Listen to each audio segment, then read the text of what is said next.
You are now tuned into the sounds of Big Nate Sports Talk. It's on all the time, anytime.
Tuned in to Big Nate Sports Talk, the show that is on all the time, anytime.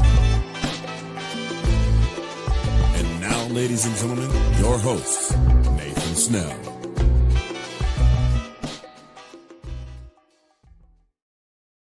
Thank you, Mr. Anthony Handy, for that wonderful introduction. As always, hello, ladies and gentlemen. I hope you're all doing well. I hope you're all staying safe. Happy Tuesday. I know it's been about a week. The last video that I did was live when we talked about the Ravens lose to the Buffalo Bills. That was episode 432. I know I was supposed to do a couple videos. I needed some time to recover after that loss. And then so Maryland basketball covered a couple games with that. We'll get into that in a little bit. Which would transition me into my introduction. For episode 434, we're going to be talking about the last couple weeks with Maryland basketball. A couple things have happened. It's been an interesting few games with the team. They're actually getting ready to play Penn State Thursday. Wednesday. Which is tomorrow, as I'm recording this. That should be a good game. I feel actually really good about that game. I'm not going to lie about that. Already in the midst of WNBA offseason talk, Brendan Potts has been blowing up my phone. We will get him on here. He's been dying to talk about the WNBA. We will get him on here. I told him to give me a little bit of time. I'm getting a lot of catching up with Maryland basketball. I want to get that out the way. The men as well, same with that. I do have a WNBA mock draft. I will have that live sometime this weekend, so please be patient with me. And as far as also too, Team MBS Media is now officially no longer on X. So everything's now officially on LinkedIn, YouTube, Facebook, and those links will be in the description down below. So definitely continue to support Team NBS Media, as well as MarylandSportsBlog.com, where you can still follow all of my content there. Actually, I just recently put an article on Team NBS Media regarding the Baltimore Ravens. I know I've been behind with the Maryland Sports Blog, and I plan on actually having an article up. I'm actually just submitted it. It should be up sometime later before the night's up, after I'm actually done recording the Maryland video. So we all know why we're here. So obviously, this past weekend was kind of a busy weekend. Not only was the Washington Commanders in the city of brotherly love, and playing the Philadelphia Eagles, the University of Maryland women's basketball team also played the number one ranked UCLA Bruins. And we're going to talk about the Washington Commanders. We'll talk about the Maryland women's basketball team in the next video. But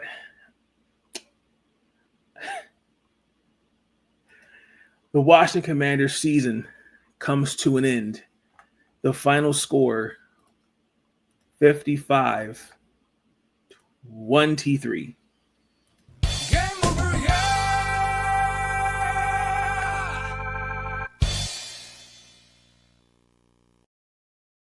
What was that?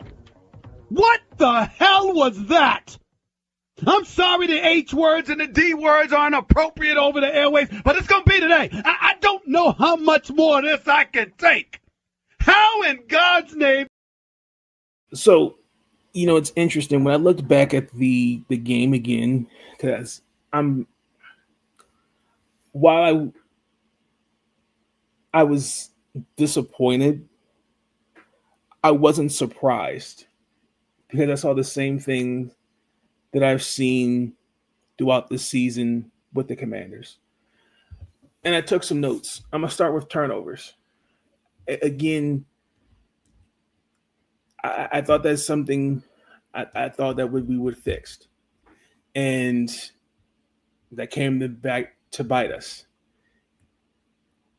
Especially in playoffs and turning the ball over, that will hurt you. Washington turned the ball over 4 times, and we paid for it. And 3 of those 4 turnovers were on our side of the field. Now, and that's 28 points because of our screw-ups.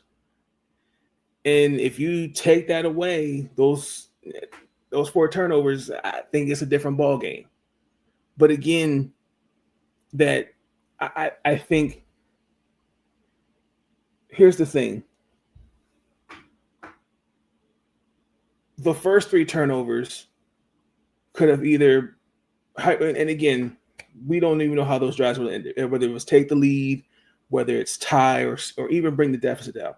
But the De'Ami Brown fumble, the Jeremy McNichols fumbling before halftime, fumbling a kickoff, and then Austin Eckler having the ball punched out of his grasp. Like those things cannot happen. And in the matchup, the 3 matchups against Philly, we've had 3 turnovers. And where's my clip? Mm-hmm. I can't defend that. What do you want me to say to that? He didn't even try. So I think that's something that is a must, and I'm going to get into it a little bit more later in this video. I just think that was one of the biggest. That's one of my. I didn't list like number 1, but that was what I jotted down was turnovers. I saw on top of that, Saquon Barkley. It was funny. Mr. Joe Witt, our defensive coordinator, was very adamant about stopping Jalen Hurts. He ain't the guy you should have focused on. It's the guy lined up in the backfield behind him. Philadelphia, A.J. Brown, Devontae Smith, Dallas Goedert, talent. Devontae Smith, talent. Jalen Hurts, I think he's a top 10 quarterback. And we saw them in week 16. We did a great job of bottling him up in the pocket. So I've been talking about not Jalen, Saquon Barkley. But Saquon finished the game with 118 yards and 3 touchdowns on 15 carries. And especially on the opening play where nobody touched him. And then what was weird about that, he only had 58 the rest of the game.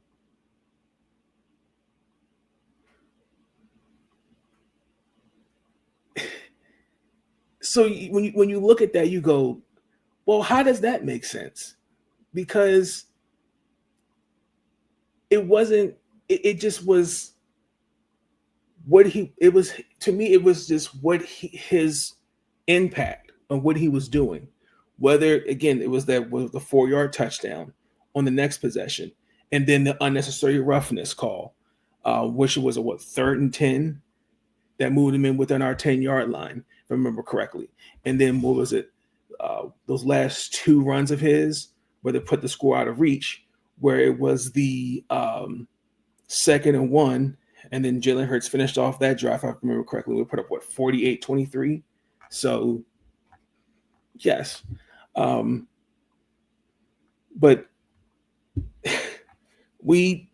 I don't know. That was something. And what I knew from the first play, I'm not gonna lie, I kind of knew the game was over. Honestly and truthfully. Because they definitely look like the way it looked. But that's neither here nor there. And we just really weren't consistent offensively. And that transitions me into my next point. I know I'm kind of beating a dead horse on negatives, but we talk about all year, that especially with this whole, the best 4th down, when they go for a 4th down and all this other stuff like that, you got to be consistent. They had moments, but I just didn't see it. The opening drive, for example, that was good, but outside of that, they kept Philadelphia off the field on that drive. For 18 plays, went for on a 4th down twice. A couple times, Jaden used his legs. Terry McLaurin had the 36-yard touchdown. And again, it just the defense. They did get us a couple stops. In fairness, I'm going to be nice to the defense. But the opening drive in the 3rd quarter, for them, for Philadelphia was a 3 and out. Remember correctly, the offense scored on a 70-yard drive, cut the deficit to 11, if I remember correctly, and then made another stop, which gave us a little bit momentum. But again, the offense, we didn't punt in the first half, but we did have settled for 2 field goals, but that didn't help. And then Philadelphia, I think, what was it, on that, a couple drives later, scored again. But again, especially we just weren't consistent. And I think there could have been better adjustments. I'm a little, and even in the 4th quarter, as an example, I am a little, I do kind of, I'm not sure what we were doing as an offense.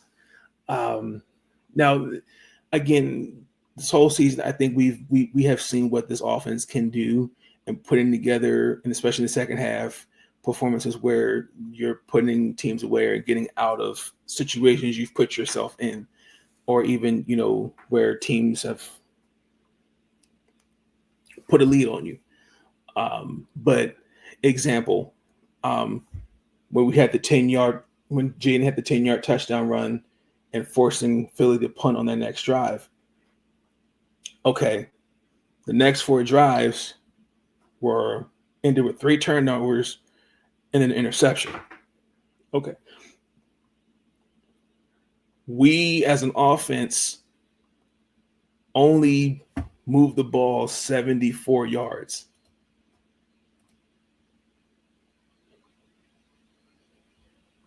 This is some bad stuff. I don't know what I'm going to do. I don't know what I'm going to say. I don't know what I'm going to do. I don't know how much more this I can take. I just don't know. This is ridiculous. Oh, Lord.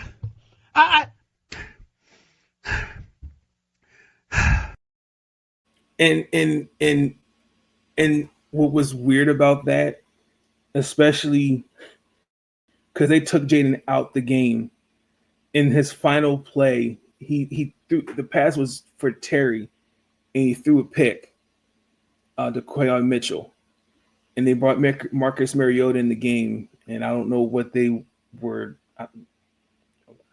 Okay, and he took the ball, Austin Eckler got the ball 4 times, and he turned the ball over on downs. Okay, I'm not going to take anything away from.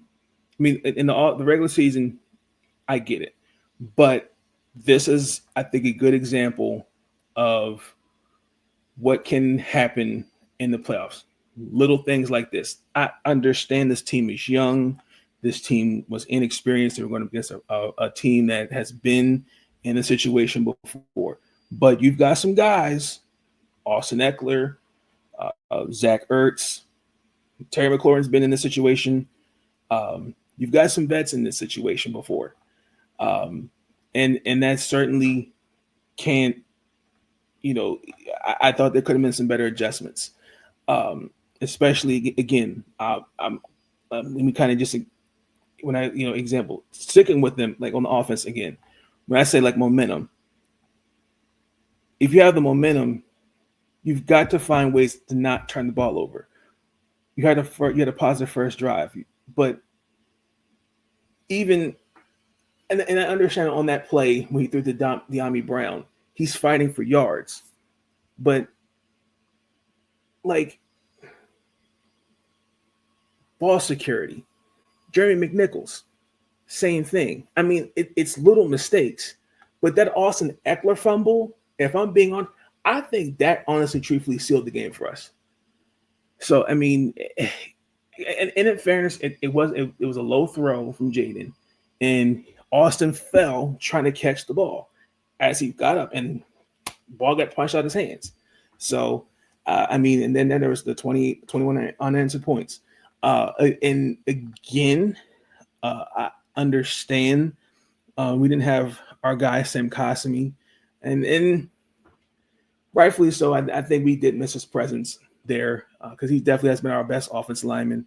And Jalen Carter and Jalen didn't really do much. He didn't knock your socks off, but and then also too, we didn't have Deron Payne out there. But that's not, even when Deron Payne was out there, they rushed for over 200 yards against us. So we did miss Sam in the run and pass block, but we finished with 99 yards rushing as a cohesive unit, and Jaden had 48 of those, I remember correctly. So don't know what that looked like. The officiating, I'm going to say this. I've been consistent, and I'm not spurring away. I'm not moving from this my stance on it. The officiating is extremely consistent. I understand that. Player Association has to advocate for something. Something's got to give, because the amount of missed calls, something. In this game example, we were down 2, it's 14-12. Defense is 4th and 5. Yes. Okay. It's a 4th and 5. They go for it. Jalen Hurts finds A.J. Brown. He's on the left side of the field. 31-yard completion. Okay.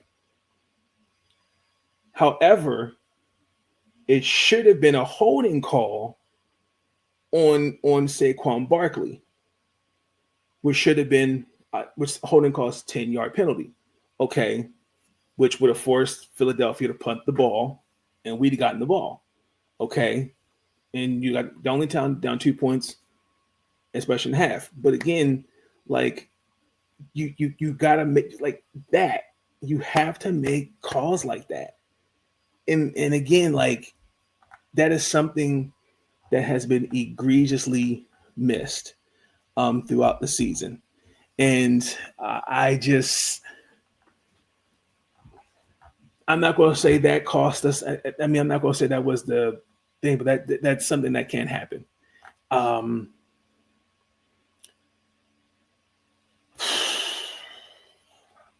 going to let me just get the elephant out in the room.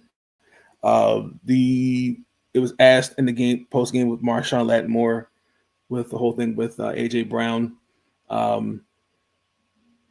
Listen, trading for Marshall Lattimore, I thought initially was a great move.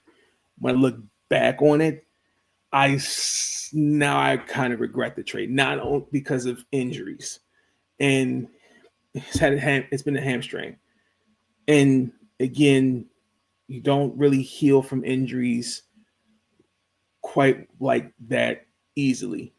I mean, he's practiced, but again, like the timetables are different. It all depends on how severe the injuries are. And I think maybe we could have done a little bit better in finding somebody else that was out there. But I'm just going to say he didn't look great. Didn't matter if he was on AJ Brown or Devontae Smith in those matchups.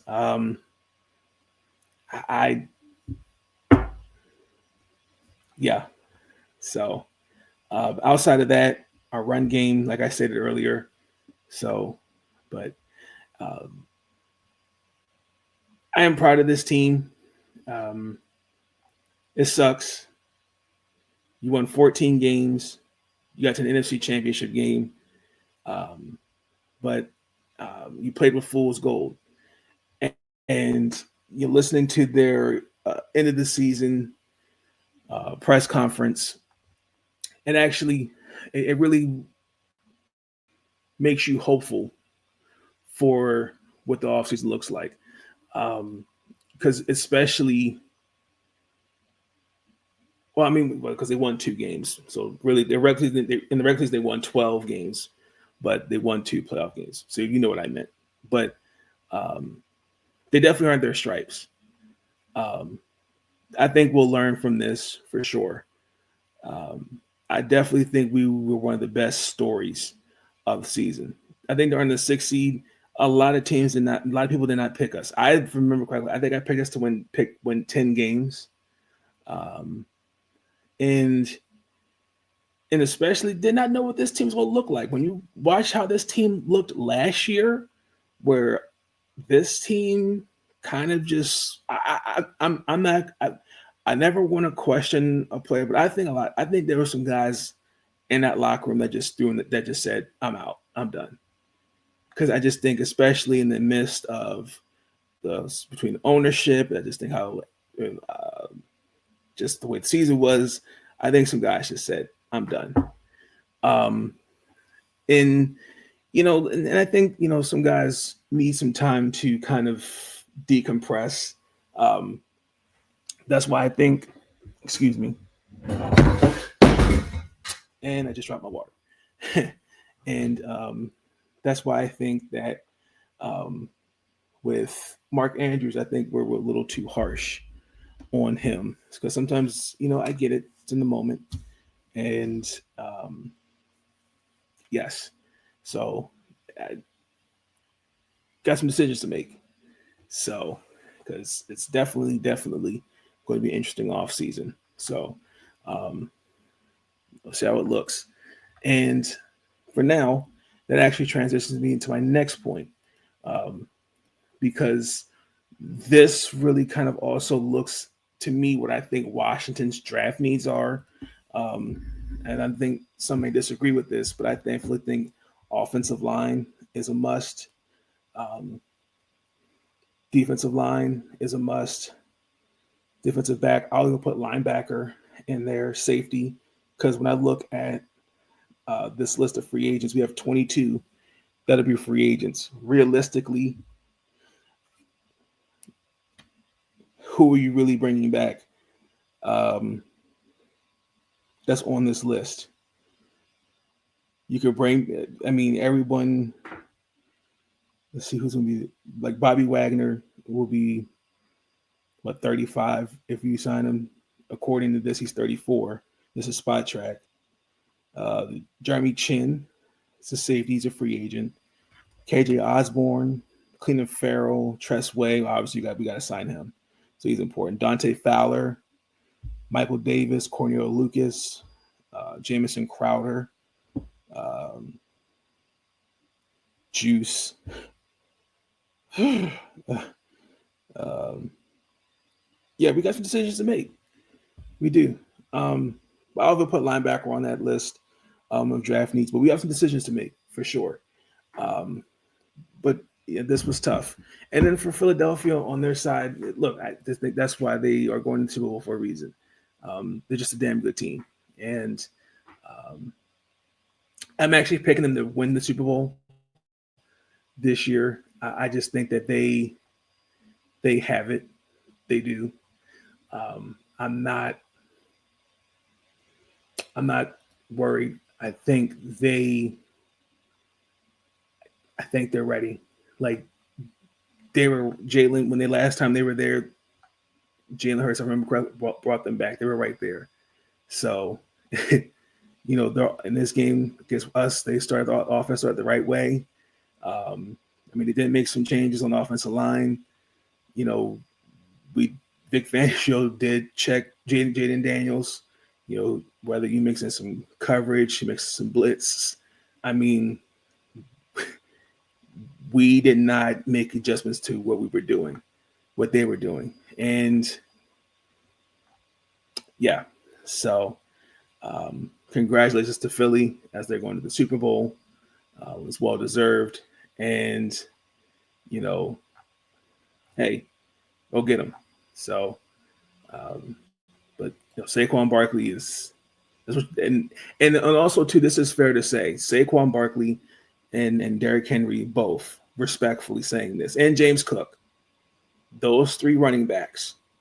Let me say it again: Saquon Barkley, Derrick Henry, and James Cook have officially reminded the football world that the running back position is still valuable in the NFL. Just saying. So let's actually transition into one final thought. But before we get into that, we're going to take we're going to take a commercial break, and we'll be right back, ladies and gentlemen.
Thoughts are running through my mind.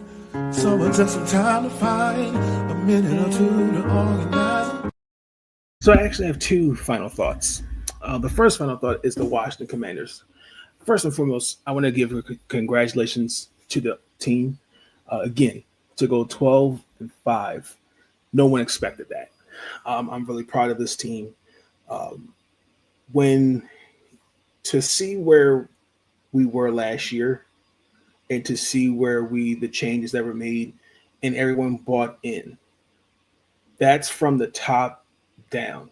When you bring in guys like Dan Quinn, Cliff Kingsbury, and others, and everyone is bought into what you want, what the vision of where you see this team where it can be, I'm proud of that. However, I want us as fans to be realistic about something. This year, we did play some easy teams.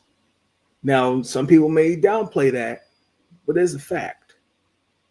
Next year, the schedule is going to be a little more challenging because The schedule goes by your performance. So now you're going to see some teams that were in the playoffs. For example, I'm going to use the Baltimore Ravens. We played 10 teams this year that were in the postseason last year. And on top of that, my concern for Washington is, how do you build on the success? And I think also too, for me, where I think I don't like where this conversation of, first and foremost, where Washington's going to be in the draft. They're going to draft 29th overall. So because the conference opponents get the 29th and the 30th overall pick. So Buffalo gets 30, and then whoever wins Super Bowl gets the 31st, 32nd. So Washington is 29th. But you can still find players that are valuable with the 29th overall pick. We have first round pick, second round pick, a third round pick, a fifth, a sixth, and 2 seventh round picks. We gave up our third, fourth, and sixth in exchange for Marshawn Lattimore in their fifth. We gave up Jahan Dotson in the fifth to get a conditional, was it a seventh? No, a third, and 2 seventh rounders, painfully. So it's going to be interesting to see what we do with that. But my point is, there's also free agency. We have 22 free agents. Realistically, some of these guys are going to test the free agency. Now, I know everyone's is talked about, Ron Rivera did a great job of leaving us with great salary cap and all those other things. But we have some questions that need to be asked. Realistically, I would like Marshawn Lattimore to be here. I'm using him as an example. That's somebody realistically with injuries invest in the long term. I could give him a 2-year extension. Example. Austin Eckler. He dealt with he dealt with an injury. Brian Robinson. We got to have a little conversation now because injuries. Offensive line. You got to, at some point, kind of start investing in building an offensive line around now your quarterback.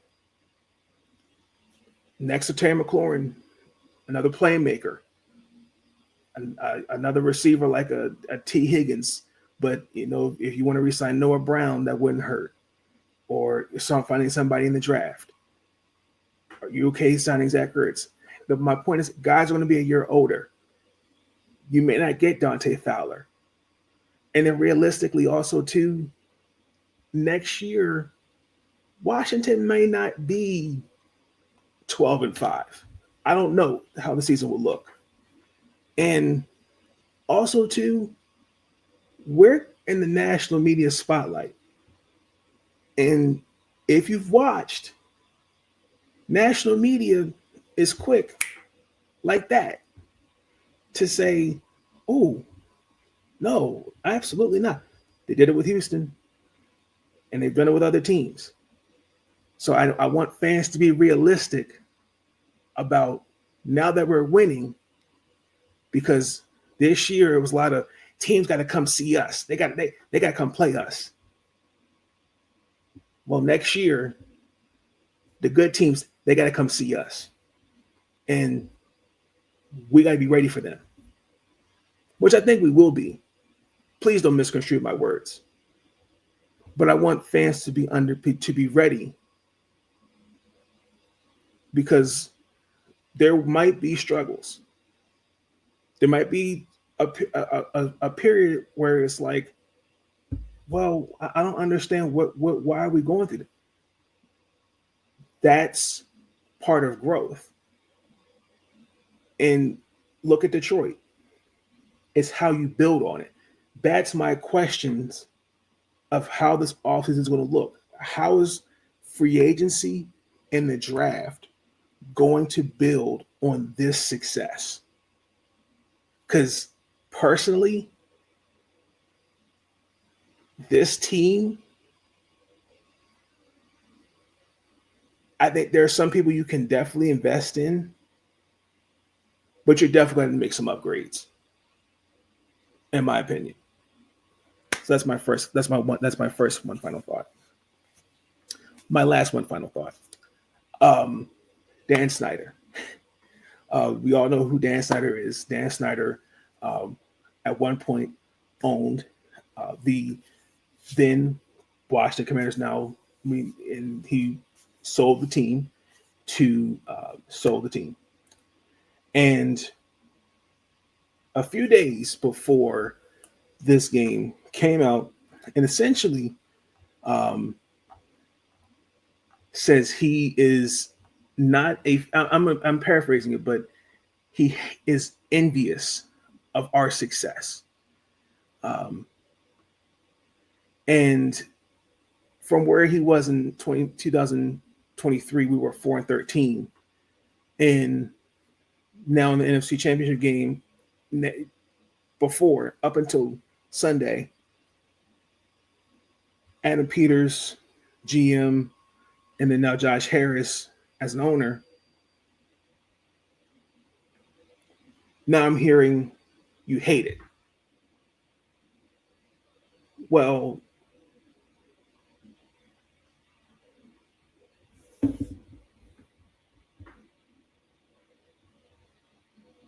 you bought the team in 1999, if I remember correctly.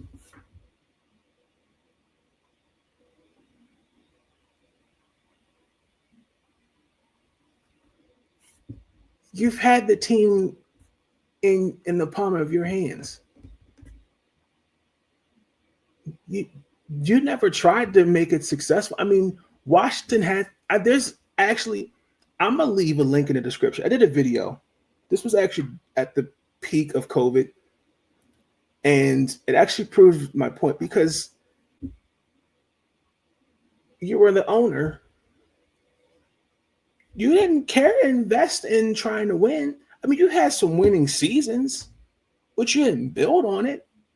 You let Kirk Cousins walk because you just kept tagging him, and he just walks. You had a head coach. You couldn't decide if you wanted. Guys were conflicted on RG3 and Kirk Cousins.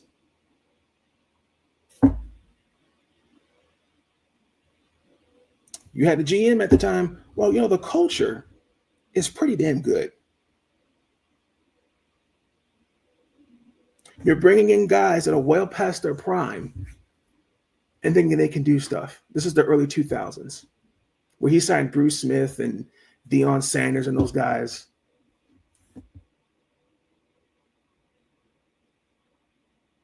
Now, the article I read, it was on ESPN, and he's, I believe, in London, from what I'm understanding, and he's trying to buy a Premier Soccer League and other stuff. But I'm trying to understand. In the article, it talked about he never wanted to sell the team. He actually tried to blow the sale up at the last minute, from my understanding. And all the stuff we heard about the stuff that was happening under his watch, and what he was trying to do, all those things.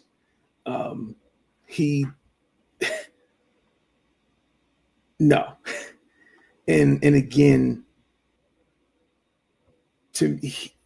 he actually, in the article, he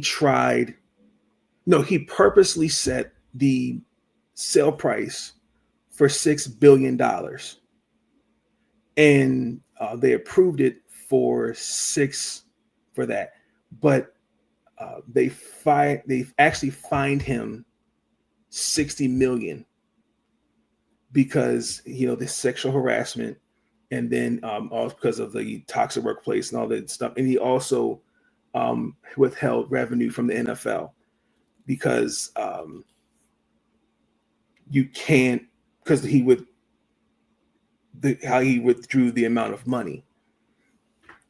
So it's and it's just like, but you would go that far to do all those things, and yet you sold the team, and here we are. I mean, respectfully, those bridges were burnt well before all this occurred. Because remember, he had, what was it, 2022, where he had that stuff on John Gruden and all those, and I think it was what, Jerry Jones, something like that, with the emails. So he's in London doing his thing, because he had a house out near somewhere out in the Potomac. He sold that. No, I'm sorry. I can't remember what happened with that. It got donated to the American Cancer Society, if I remember correctly reading that in the article. And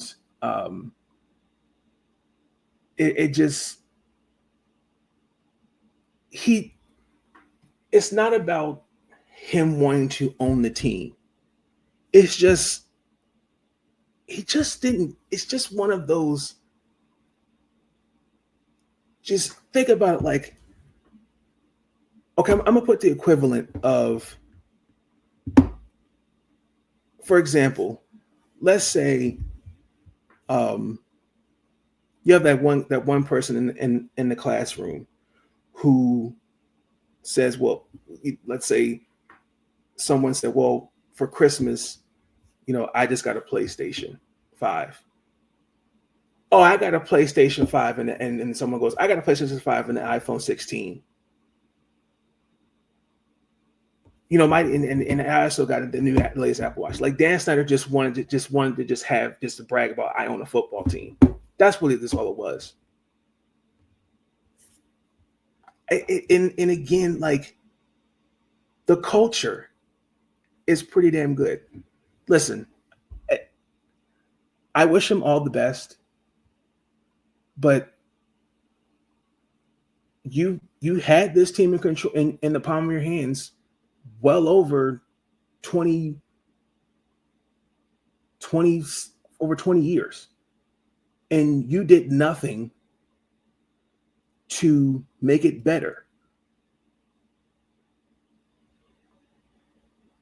And when you sold it, you became almost like that ex that was so hell-bent on refusing to just move on. It said it in the example in the article, it said somewhere between wee early in the morning, he refused to hand over the stadium keys.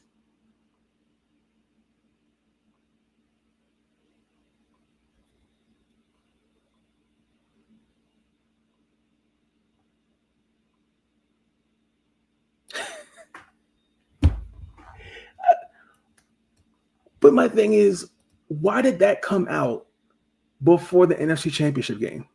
If this came out like during the season, I could understand it. But to me, for that to come out before we're playing the NFC Championship game, I don't like that.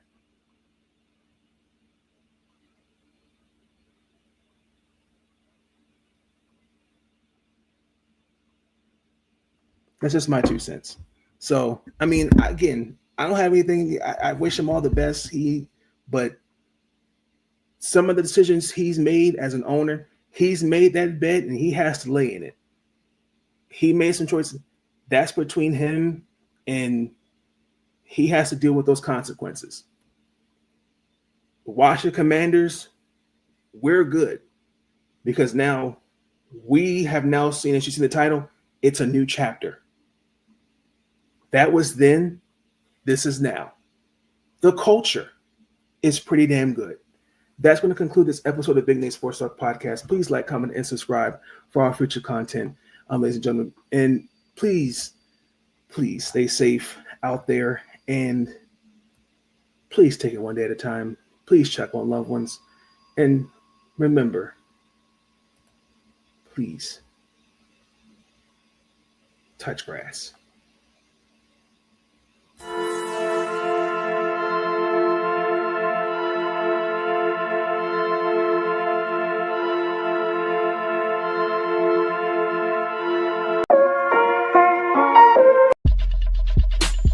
Thank you for tuning in to Big Nate Sports Talk. If you enjoyed that episode, be sure to like, subscribe, and share. Big Nate Sports Talk. It's on all the time, anytime. And I want to thank you. All I want to do is say thank you.